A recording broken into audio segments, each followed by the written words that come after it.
Welcome to Penrose Learning, where we make understanding easy.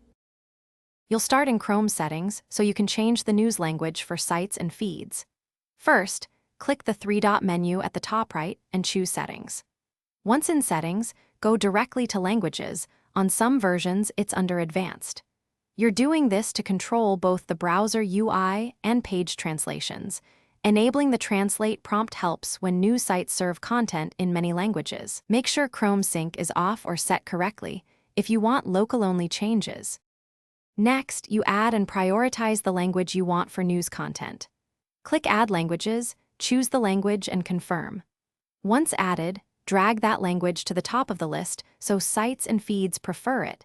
This changes which language Chrome requests from servers and which translations it offers.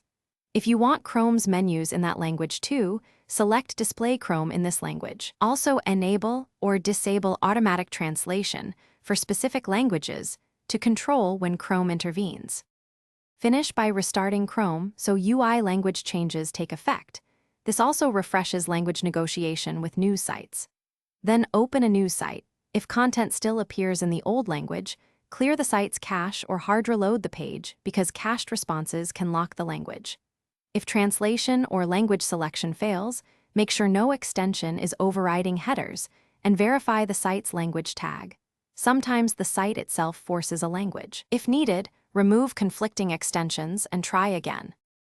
Thanks for watching. If this was helpful, leave a like and consider subscribing. See you next time.